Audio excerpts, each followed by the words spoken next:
আসসালামু আলাইকুম everyone, welcome back to my channel Alvi's kitchen. আশা করি আপনারা সবাই ভালো আছেন। যারা চাকরি করেন তাদের জন্য আজকে আমি ডিম ও ধনেপাতা দিয়ে গোলা রুটি তৈরি করে দেখাবো। সম্পূর্ণ বেলাবেলি ঝামেলা ছাড়া এই রুটি তৈরি করা যায়। অনেক বাচ্চারাই ডিম খেতে চায় না। এই পদ্ধতিতে যদি আপনি এই রুটিটা বানিয়ে দেন, ওরা বুঝতেই পারবে না যে এই রুটিতে ডিম ছিল, কারণ ধনেপাতার একটা স্ট্রং ফ্লেভার এই রুটিতে রয়েছে, সেই জন্যই ওরা বুঝতে পারবে না। তো আজকের রেসিপিটি আশা করি আপনাদের কাজে আসবে। চলুন মূল রেসিপিতে চলে যাওয়া যাক।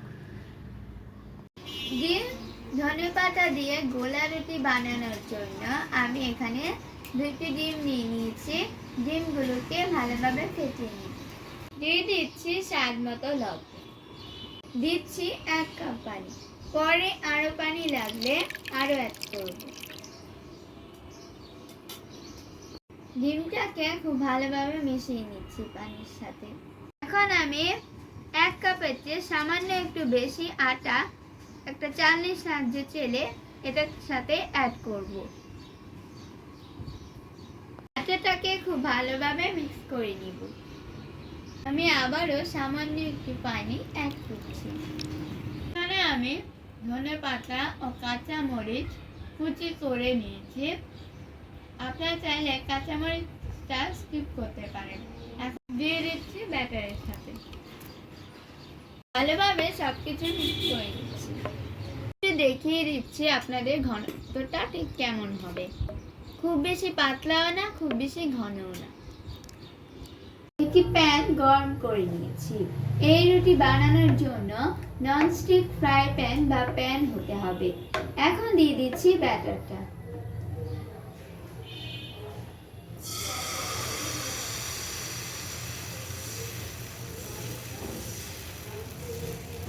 ঢাকনা দিয়ে ঢেকে দিচ্ছি।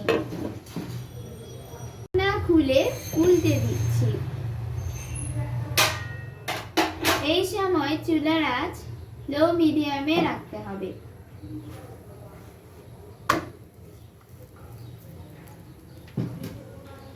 এখন আবারও ঢেকে দিচ্ছি।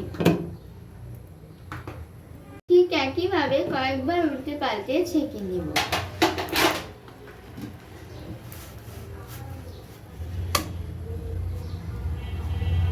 রুটি তৈরিতে আমি কোনো প্রকার তেল ব্যবহার করব না। পর্যায়ে আর ঢাকনা দিব না, এভাবে উল্টে পাল্টে ছেঁকে নিব। রুটিটা ছেঁকা হয়ে গিয়েছে। এভাবেই আমি সবগুলো রুটি ছেঁকে নেব। তৈরি হয়ে গিয়েছে ডিম ধনেপাতা দিয়ে গোলা রুটি। আশা করি এই গোলা রুটির রেসিপিটি আপনাদের ভালো লেগেছে। যাদের ভালো লেগেছে তারা অবশ্যই লাইক, কমেন্টস ও শেয়ার করতে ভুলবেন না। সেই সাথে আমার চ্যানেলটি সাবস্ক্রাইব করার অনুরোধ রইল। আজকে এ পর্যন্তই। সবাই ভালো থাকবেন। আল্লাহ হাফেজ।